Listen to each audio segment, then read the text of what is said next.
Until he was 4 years old, James Henry Trotter had a happy life. He lived peacefully with his mother and father in a beautiful house beside the sea. There were always plenty of other children for him to play with, and there was the sandy beach for him to run about on and the ocean to paddle in. It was the perfect life for a small boy. Then one day, James's mother and father went to London to do some shopping, and there a terrible thing happened. Both of them suddenly got eaten up, in full daylight mind you, and on a crowded street, by an enormous angry rhinoceros which had escaped from the London Zoo.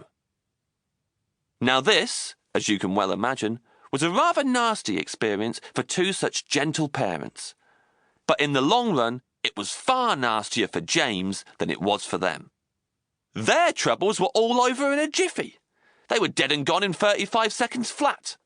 Poor James, on the other hand, was still very much alive, and all at once he found himself alone and frightened in a vast, unfriendly world. The lovely house by the seaside had to be sold immediately, and the little boy, carrying nothing but a small suitcase containing a pair of pyjamas and a toothbrush, was sent away to live with his two aunts. Their names were Aunt Sponge and Aunt Spiker, and I am sorry to say that they were both really horrible people. They were selfish and lazy and cruel, and right from the beginning they started beating poor James for almost no reason at all.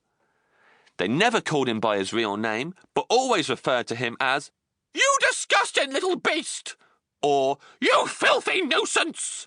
or "You miserable creature!"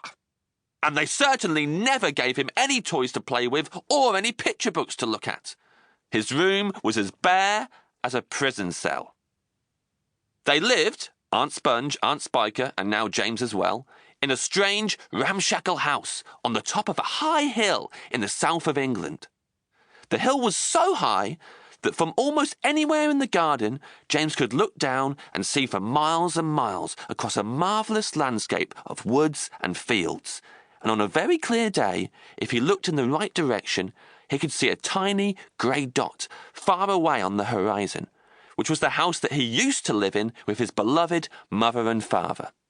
And just beyond that, he could see the ocean itself, a long, thin streak of blackish blue like a line of ink beneath the rim of the sky.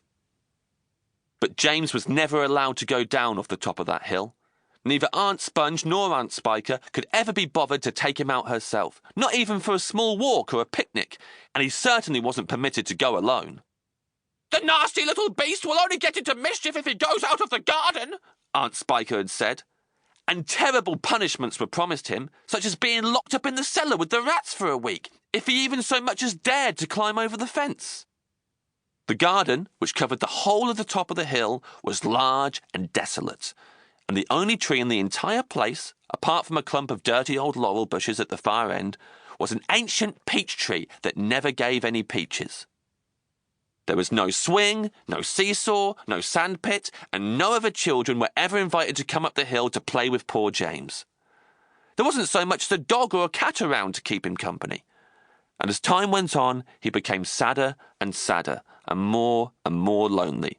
And he used to spend hours every day standing at the bottom of the garden, gazing wistfully at the lovely but forbidden world of woods and fields and ocean that was spread out below him like a magic carpet.